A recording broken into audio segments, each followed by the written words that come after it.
राधे राधे। श्री हरिदास श्री कुंज बिहारी। कैसे हैं आप सभी लोग? आई होप कान्हा जी की कृपा से आप सभी लोग अच्छे होंगे और स्वस्थ होंगे।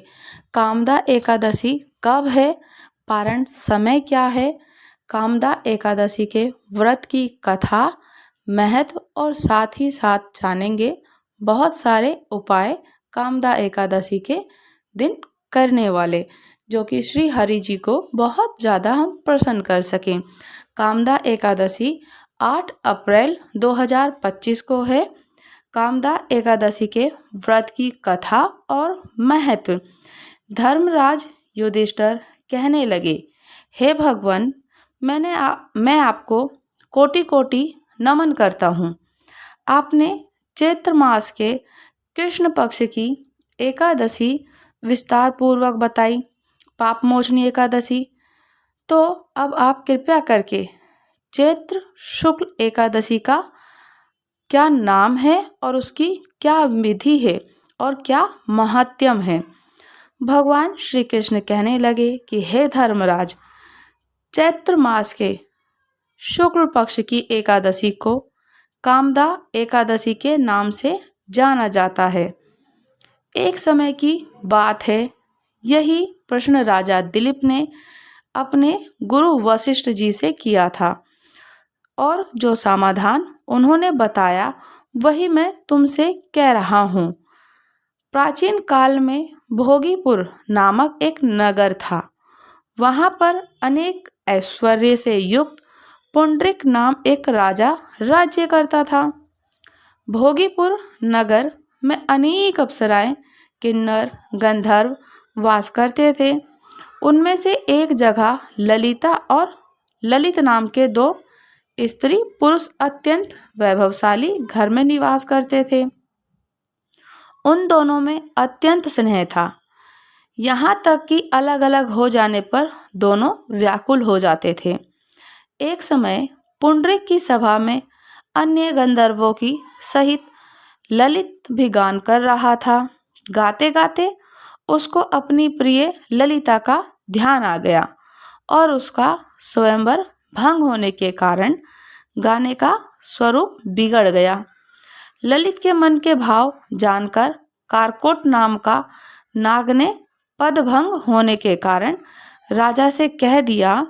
तब पुंडरीक ने क्रोधपूर्वक कहा कि तू मेरे सामने गाता हुआ अपनी स्त्री को स्मरण कर रहा है। अत्यंत तू नरभक्षी दैत्य बनकर अपने कर्म का फल भोगेगा।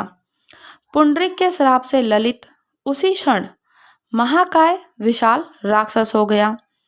उसका मुख अत्यंत भयंकर, नेत्र सूर्य चंद्रमा की तरह प्रदीप्त हो गए और मुख से अग्नि निकलने लगी। उसकी नाक पर्वत की कंदरा के समान विशाल हो गई और गर्दन पर्वत के समान लगने लगी। सर के बाल पर्वतों पर खड़े वृक्षों के समान लगने लगे और भुजाएं अत्यंत लंबी हो गई और कुल मिलाकर उसका शरीर 8 योजन के विस्तार हो गया। इस प्रकार राक्षस होकर वह अनेक प्रकार के दुख भोगने लगा। जब उसकी प्रियतमा ललित को यह वृतांत मालूम हुआ तो उसे अत्यंत खेद हुआ और वह अपने पति के उद्धार का यत्न सोचने लगी। वह राक्षस अनेक प्रकार के घोर दुख सहता हुआ घने वनों से रहने लगा और उसकी स्त्री उसके पीछे पीछे जाती और विलाप करती रहती। तो एक बार ललिता अपने पति के पीछे घूमती घूमती विंध्याचल पर्वत पर पहुंच गई, जहाँ पर श्रृंगी ऋषि का आश्रम था। ललिता शीघ्र ही श्रृंगी ऋषि के आश्रम में गई और वहां जाकर विनीत भाव से प्रार्थना करने लगी। उसे देख श्रृंगी ऋषि बोले कि हे सुभगे, तुम कौन हो और कहाँ से और किस लिए आई हो? ललिता बोली कि हे मुनि, मेरा नाम ललिता है। मेरा पति राजा पुंडरीक के श्राप से विशालकाय राक्षस हो गया है। इसका मुझसे महान दुख है। उसके उद्धार का कोई उपाय बतलाएं। तो श्रृंगी ऋषि बोले कि हे गंधर्व कन्या, अब चैत्र मास के शुक्ल पक्ष की एकादशी आने वाली है, जिसका नाम कामदा एकादशी है। इसका व्रत करने से मनुष्य के सब कार्य सिद्ध होते हैं। यदि तू कामदा एकादशी का व्रत करे, उसके पुण्य का फल अपने पति को दे दे, वह शीघ्र ही राक्षस की योनि से मुक्त हो जाएगा और राजा का श्राप भी अश्वमेध शांत हो जाएगा। मुनि के ऐसे वचन सुनकर ललिता ने चैत्र शुक्ल एकादशी पर अपना उस व्रत का द्वादशी को पारण किया। ब्राह्मणों के सामने अपने व्रत का फल अपने पति को देती हुई भगवान से इस प्रकार प्रार्थना करने लगी कि हे प्रभु, मैंने जो ये व्रत किया इसका फल मेरे पति देव को प्राप्त हो जाए, जिससे वे राक्षस की योनि से मुक्त हो जाए। एकादशी का फल देते ही उसका पति राक्षस की योनि से मुक्त होकर अपने पुराने स्वरूप को प्राप्त हुआ और अनेक सुंदर वस्त्र आभूषणों से युक्त होकर ललिता के साथ विहार करने लगा। उसके बाद वे दोनों विमान में बैठकर स्वर्गलोक को चले गए। वशिष्ठ मुनि कहने लगे कि हे राजन, इस व्रत को विधि पूर्वक करने से समस्त पाप नष्ट हो जाते हैं, राक्षस की योनि से भी छूट जाते हैं। संसार में इसके बराबर कोई दूसरा व्रत नहीं है। इसकी कथा पढ़ने से, सुनने मात्र से वाजपेयी यज्ञ का फल की प्राप्ति होती है। तो बोलिए एकादशी माता की जय हो। एकादशी के व्रत का जो पारण का समय है 9 अप्रैल सुबह 6:02 से लेकर 8:34 तक रहेगा। कामदा एकादशी के और कोई भी एकादशी के व्रत को भगवान विष्णु जी की कृपा प्राप्त करने का सर्वोत्तम अवसर होता है। इस दिन भगवान विष्णु जी की व्रत और विधि विधान से पूजा करना, उचित भोग अर्पित करने से मनोवांछित इच्छाएं पूरी होती हैं और जीवन में सुख समृद्धि आती है। भगवान को कोई भी व्रत एकादशी का महादेव ठाकुर जी को ही प्रिय है। एकादशी का व्रत हिंदू धर्म में बहुत शुभ माना जाता है और ये व्रत चैत्र माह के अब शुक्ल पक्ष में है, तो जो कि श्रेष्ठ उपाय है करा जाएगा, जो कि बहुत सुंदर है भगवान जी को प्रसन्न करने के लिए। भगवान श्री हरि नारायण जी को पीले रंग के वस्त्र बहुत प्रिय हैं और पीले रंग की मिठाई भोग भी बहुत प्रिय है। तो भगवान विष्णु जी को पीले रंग का भोग जरूर उनको लगाएं, जैसे कि इस दिन उन्हें पीले रंग की मिठाइयाँ जैसे बेसन के बने लड्डू, केसर, पेड़ा या मोहन भोग का भोग लगाना जरूरी है। आप उस दिन भगवान जी को, श्री हरि नारायण जी को भोग ये लगा सकते हैं। उस दिन बहुत अच्छा और शुभ फल देने वाला है। साथ ही साथ में भगवान श्री हरि नारायण जी को जो भोग में और कुछ भी दिया जाए तो क्या दिया जाए, उनको पीले रंग की जैसे कि चने की दाल, मूंग का हलवा, आप उनको भोग लगा सकते हैं। तो ये पीले रंग का हो गया। और साथ ही साथ में सफ़ेद लड्डू का भोग भी लगा सकते हैं। शास्त्रों के अनुसार भगवान विष्णु जी को सफ़ेद लड्डू चढ़ाने से घर में शांति बनी रहती है और पारिवारिक कलह समाप्त होते हैं। सफ़ेद लड्डू और दूध या मावे से बनाए जाते हैं, जो सकारात्मक ऊर्जा को आकर्षित करने में सहायक होते हैं। श्री हरि नारायण जी को पंजीरी का भी भोग लगाया जाता है।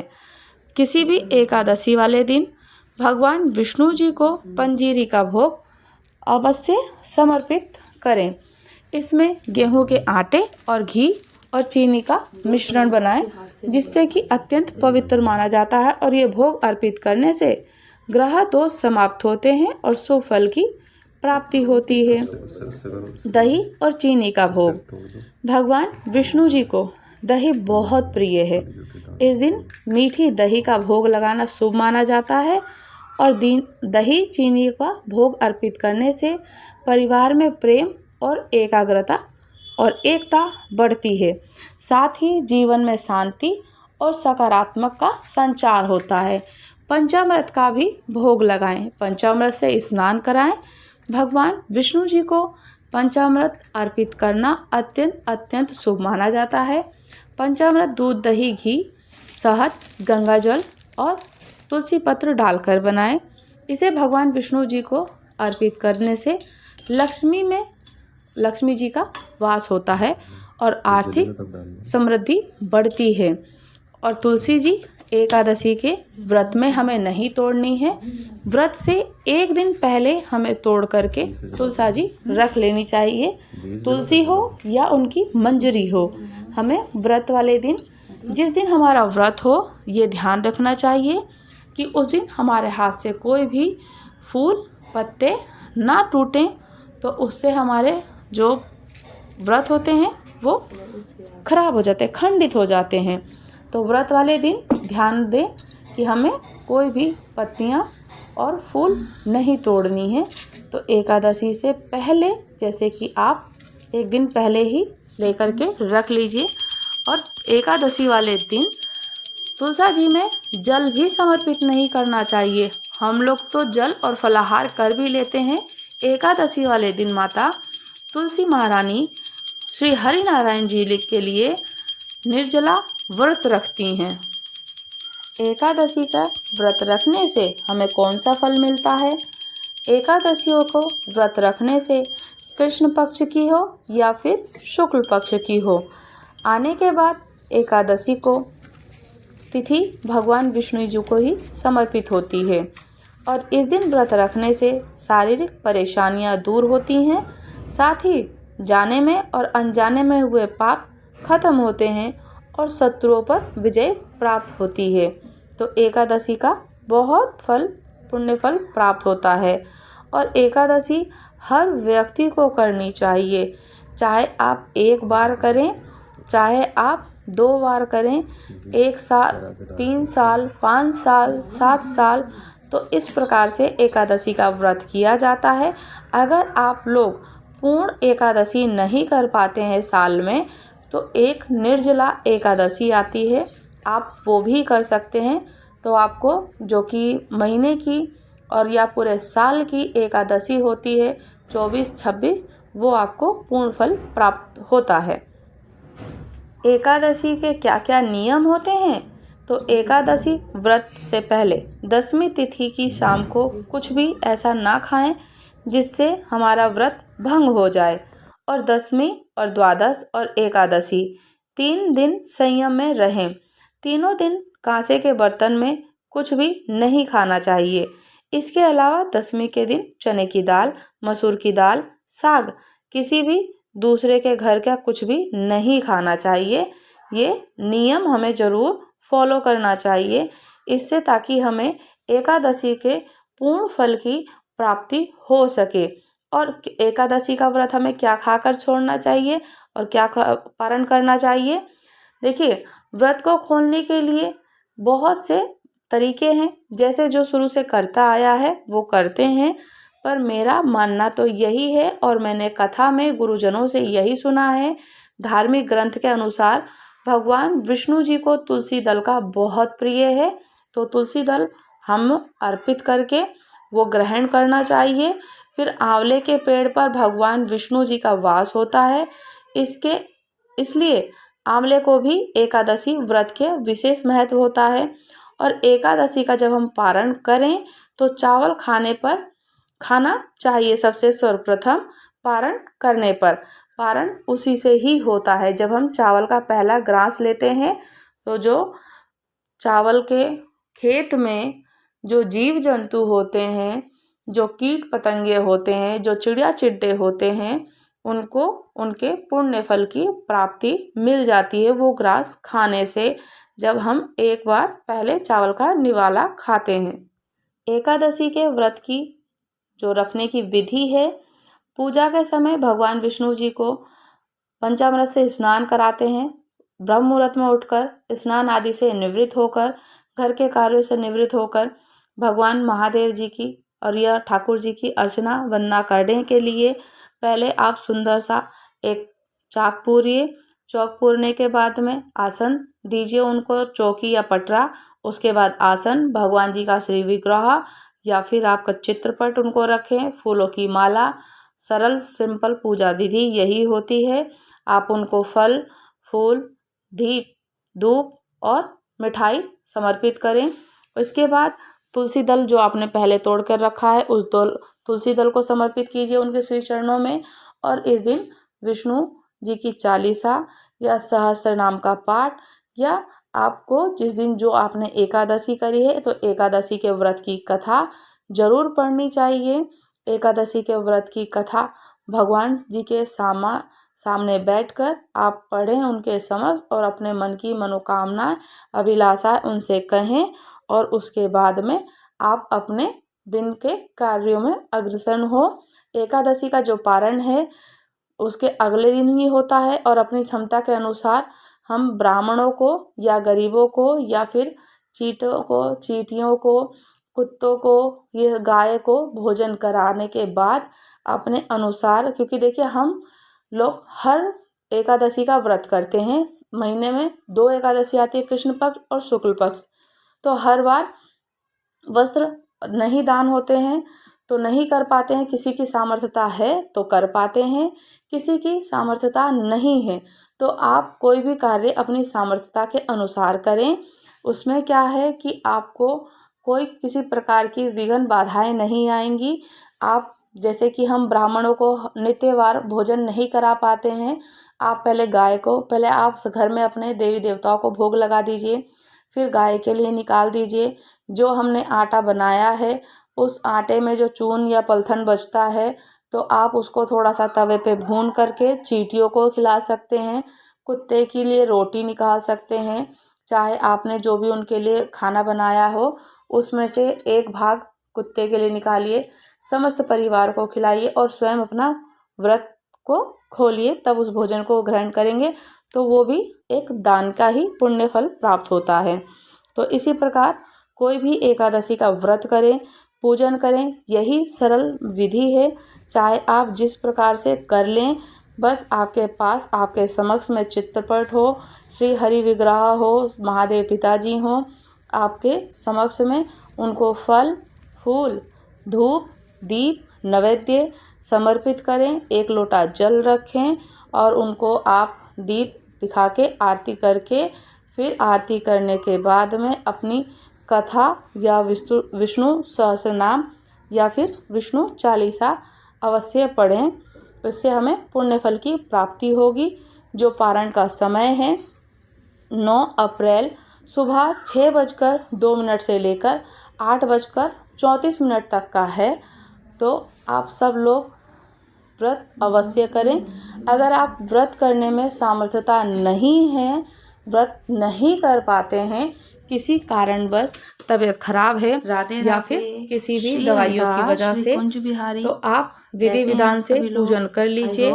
पूजन करने के बाद में उनको फल, फूल, धूप, दीप, नैवेद्य समर्पित करने के बाद आज है नवरात्रि उसके बाद आप आरती सुन लीजिए, जो कि कथा सुन लीजिए या फिर पढ़ लीजिए। इस दिन तीसरे दिन दीप दिखाने के बाद में चंद्रघंटा आपको देवी कपूर की से आरती अवश्य करनी विधि है। विधान से तो उससे हमें अर्चना की अश्वमेध जाती यज्ञ है। की फल की प्राप्ति हो जाती है।